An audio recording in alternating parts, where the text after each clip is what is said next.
गुरुपदं मंत्रमूलं गुरोर्वाक्यं मोक्षमूलं गुरोकृपा नारायणं नमस्कृत्य नरं चैव नरोत्तमं देवीं सरस्वतीं व्यासं ततो जयमुदीरयेत्।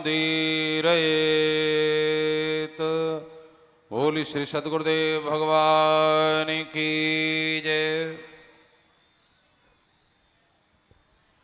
परम पावन पवित्र अकारण करुणा वर्णालय भक्त वांछा कल्पतरु श्री बड़े बाबा महाराज जी के श्री चरणों में मनसा प्रणाम। सभी आवाहित निवेदित पूजित देव वृंदों को मेरा प्रणाम। श्री जहार वीर गोगा जी महाराज की व्यासपीठ को मेरा नमन। श्रद्धामयी भक्तिमयी वंदनीया मातृशक्ति धर्मानुरागी प्रेमी सज्जन वृंद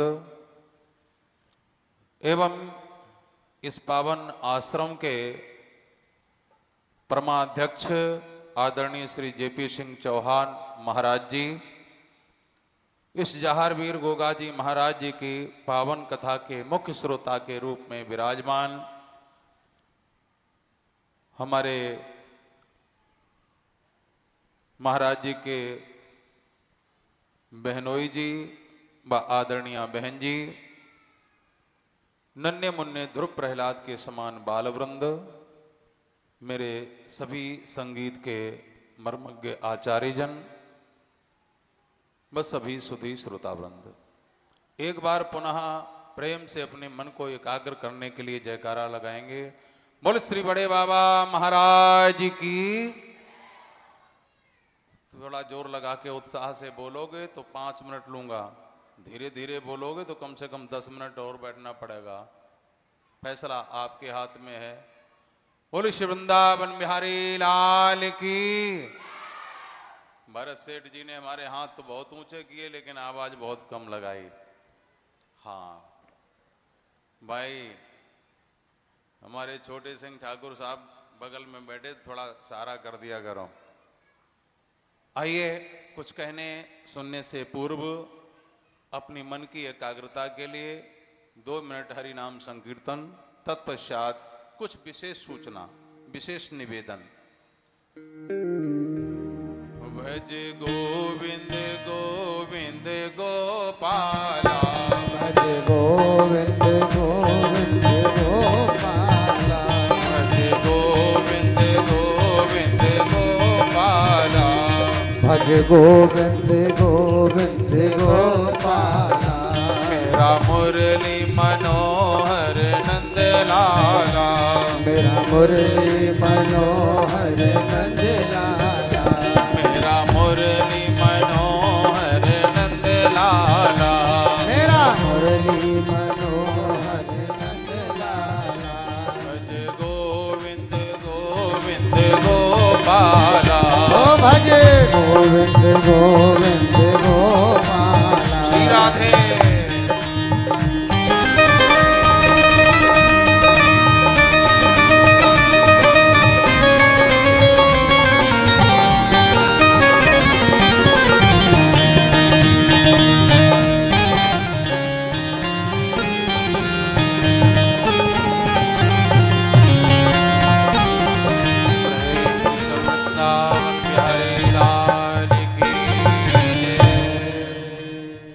मंच पर विराजमान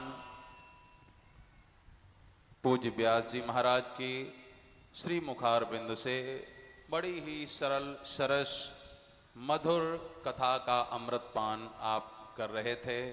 बड़ी एकाग्रता से, आपकी बड़ी सुंदर शैली है, बड़ा सहज स्वभाव, सरल स्वभाव। इतनी सरल शैली में समझाने वाले वक्ता प्राय आज के समय में बहुत कम है।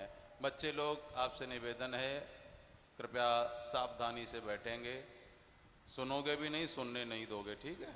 हाँ,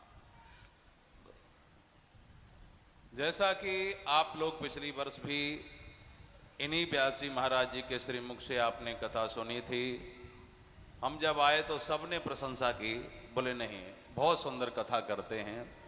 यद्यपि पिछली साल आप क्या समझ रहे हो, हमने कथा नहीं सुनी थी, हमने पूरी कथा सुनी थी लाइव, ठीक है ना। और इस बार तो हमें ये सौभाग्य प्राप्त हुआ बाबा की कृपा से कि फिरोजाबाद से कथा करके सीधे यहीं चले आए और भगवान की कथा सुनने को हमें प्राप्त हुई। आइए अब हम कुछ निवेदन आपके माध्यम से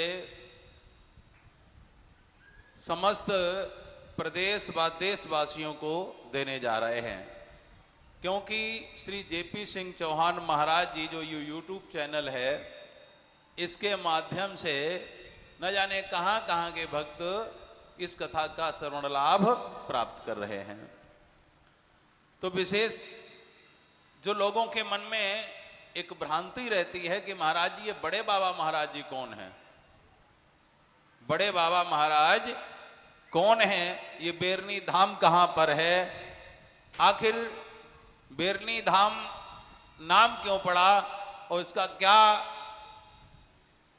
अर्थ है, उद्देश्य क्या है।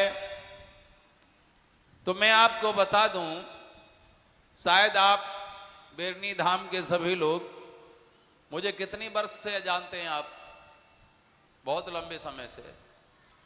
तो जितने लंबे समय से हम यहाँ आए हैं, उसी लंबे समय की एक बहुत सुंदर घटना, यद्यपि काफी लोग जानते भी हैं। जैसा कि आपने, ठाकुर सुग्रीव सिंह जी भी हमारे सामने बैठे हैं, इनका भी प्रश्न यही था कि जब पहली बार कथा करने के लिए आए थे तो इन दोनों भाइयों ने हमें कमरे में बुलाया, बोले महाराज जी ये बताओ ये जेपी सिंह महाराज जी कैसे हो गए। सामने बैठे हैं, पूछ लेना। बोले ये महाराज जी कैसे हो गया। मैंने कहा सुनिए, महाराज किसको कहते हैं, महाराज किसको कहते हैं। हमारे ब्रज के संतों में एक कहावत है कि खेत नहीं पात नहीं तीन बार पाते हैं, राज नहीं पाट नहीं महाराज कहलाते हैं। बोल वृंदावन बिहारी लाल की। अब सुनिए, ये तो ब्रज के संतों की कहावत है। अब जेपी सिंह चौहान महाराज जी कैसे बने। जेपी सिंह महाराज इसलिए महाराज जी बने हैं, अब तो शायद अधिकांश लोग जान भी गए होंगे, कि जो दूसरों का दुख दूर करे, जो दूसरों की पीड़ा हरण करे। सच बताना, कभी आपकी उंगली में चोट लग जाए तो उस समय कैसा लगता है। और उन लोगों से पूछो जो बेचारे बरसों से परेशान रहते हैं, बरसों बरसों से परेशान रहते हैं, जो साइंस भी जिसका पता नहीं लगा पाती, कोई रिपोर्ट नहीं आती है, कोई डॉक्टर नहीं जान पाता है आखिर ये मर्ज है क्या, ये क्यों दुखी है, ये क्यों बीमार है। तो जिस बीमारी का पता और बीमारी का समाधान, बीमारी का अंत, श्री बड़े बाबा महाराज आश्रम में जो व्यक्ति आता है उसका निदान होता कि नहीं होता। आप कितने वर्षों से अपनी आंखों से देख रहे, बोलो। तो जिसके माध्यम से व्यक्ति वही होता है, लेकिन वह पूर्ण रूप से डॉक्टरी की शिक्षा डिप्लोमा प्राप्त करके जब हॉस्पिटल बनाता है, उसमें बैठता है, मरीजों के कष्ट दूर करता है, तो उसको डॉक्टर कहते हैं कि नहीं कहते हैं।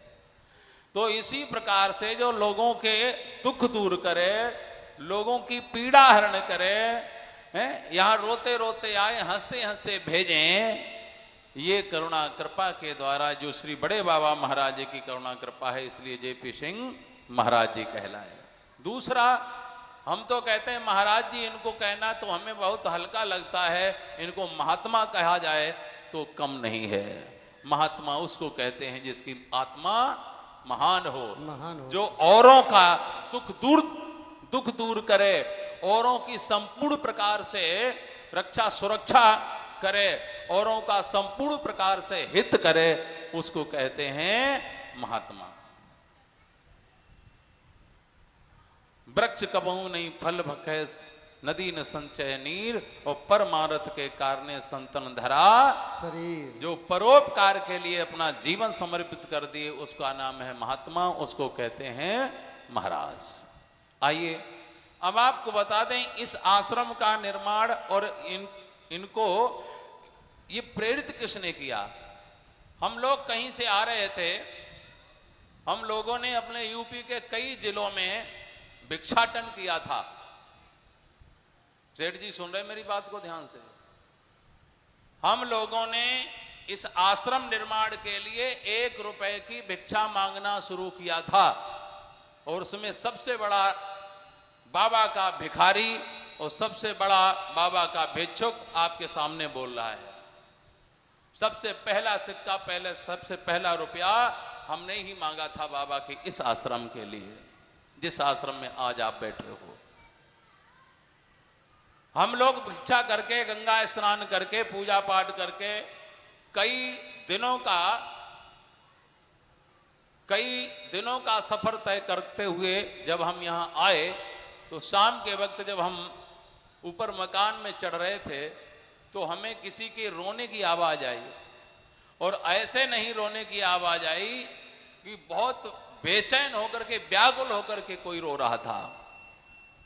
मैंने इनसे कहा, हमने कि किसी ने मारा पीटा है, क्या है, किसी का बालक रो रहा है। अरे बोले छोड़ो, ये तो संसार है, संसार की तरफ मत ध्यान दिया करो, कोई बात नहीं। भोजन प्रसाद हुआ, शाम को लेट गए, रात को सुबह हुआ, फिर हम लोग कहीं गए, शाम को जब आए तो फिर बड़ी जोर जोर से रोने की आवाज आई। सच बताना, आप कितने भी सुखी हों और कहीं चीख पुकार मची हो, कहीं करुण क्रंदन हो रहा हो, तो बताइए आपको कैसा लगेगा उस समय। मैंने इनसे पूछा, हमने कि आप सुनते क्यों नहीं, बड़े पत्थर दिल के आदमी हो, भाई कोई रो रहा है, कोई तड़प रहा है, आप क्यों नहीं सुनते हो। बोले हमें नहीं सुनाई दे रहा है। इन्होंने बहुत बाद में बताया कि हकीकत बात यह है कि हमें वो रोने की आवाज सुनाई नहीं दे रही है। अब आपको बता दें, वहीं से जब हमने इनको प्रेरित किया, हमने कोई दुखी है, रामू समझ गए होगे कौन किसकी लड़की रो रही थी उस समय, तो वो हमने इनको प्रेरित किया, हमने कोई दुखी है और आपके ऊपर बाबा की कृपा है तो किसी की पीड़ा दूर करने का ये दायित्व बनता है। जीवन परोपकार के लिए जियो। अरे भाई, लोग तो यहाँ संसार में रहेंगे, हमें तो मालूम, हम तो इस संसार को छोड़ के चले जाएंगे। भाई जिनको हमेशा रहना है वो केवल दुबक के रहें, वो केवल अपने लिए जिए। अरे हमें पता है कि हमें संसार पता नहीं कब छोड़ जाना है, तो इसलिए हम तो औरों के लिए जीवन जिएंगे। खुद का जीवन तो परमात्मा ने दिया है, हम औरों के लिए जीवन जिएंगे।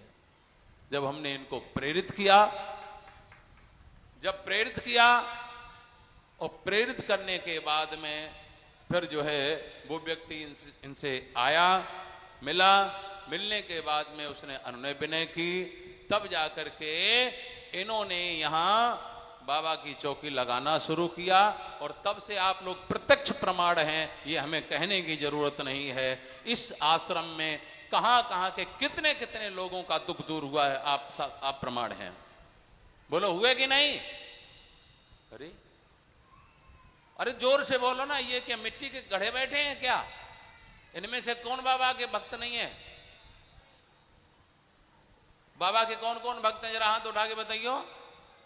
पूनम बहन जी थोड़ा सा हाथ उठा रहे हैं, कहीं कोई देख ना ले। कैमरामैन भाई कैमरा दिखाओ, बाबा के कौन कौन भक्त हैं, जरा हाथ उठाओ। अगर बाबा के सच्चे भक्त हो, बाबा की करुणा कृपा आपके ऊपर, दोनों हाथ उठाओ कस के। भगवान ने 2 दिए तो 2 उठाओ, 1 दिया तो 1 उठाओ, और नहीं दिया तो बिल्कुल मत उठाओ। बोल बड़े बाबा महाराज की जय हो। अब बताइए, ये इस आश्रम में बाबा के जितने भी दुखी दरिद्र मरीज आए हैं, आप बताइए यहाँ मरीज कोई दुखी होकर के गया? एक बार ताली बजा के बताओ। और जो बाबा के चरणों में लग गया, जिसने बाबा का मन से ध्यान कर लिया, आज बताइए वो लीक से लाख बना कि नहीं? तो इसलिए ये वो पावन आश्रम है, ये वो बड़े बाबा महाराज का दिव्य आश्रम है। वो बड़े बाबा महाराज का वह इतना प्रभावी नाम है। बड़े बाबा का नाम ही बड़े बाबा का मंत्र है। जो श्री बड़े बाबा महाराज का नाम ले लेता है, जितनी बार नाम लेता है, यही बड़े बाबा का मंत्र है और यही बड़े बाबा महाराज का जाप है। और आगे कोई कार्यक्रम होगा तो बाबा की आरती हमने टाइप करा रखी है बहुत पहले से, दोनों आरती, संध्या काल आरती और प्रातः काल आरती। तो कुछ ही समय में हम फोल्डर छपवाएंगे और किसी कार्यक्रम में हम आप लोगों को उपलब्ध करा देंगे। तो अपने घर में बहुत से भक्तों का यही प्रश्न रहता है, महाराज जी बाबा की आरती जो है ना लिखित रूप में हमें मिल जाए, तो हम आपको लिखित रूप में हम उपलब्ध कराएंगे। सुबह शाम, सुबह की आरती कौन सी है, शाम की आरती क्या है, क्या नियम है, आप लोगों को एक लिखित फोल्डर छपवा करके आपको प्रदान करा देंगे। अच्छा, इस बड़े बाबा आश्रम में आपको मालूम ये इतना डेवलपमेंट कैसे हो रहा है, इतना पैसा कहाँ कहाँ से आ रहा है। जो मरीज ठीक होता है वो यहाँ अपना सामान दे करके जाता है, गिट्टी है, चंबल है, मोहरम है, वहाँ से अब कोई हरियाणा से, कोई दिल्ली से, कोई राजस्थान से है, वहाँ से पैसा वो क्या नाम सामान तो नहीं भेजता है, लेकिन उस सामान के पैसे भेजता है। इसलिए आश्रम का निर्माण होता है। और शेष हम क्या करते हैं, हमसे बाबा क्या करवाते हैं, वो आप सबको पता है और ये हमें कहने की जरूरत नहीं है। तो इसलिए मन से कथा सुनिए। और बड़ी सुंदर कथा महाराज श्री सुना रहे हैं आपको।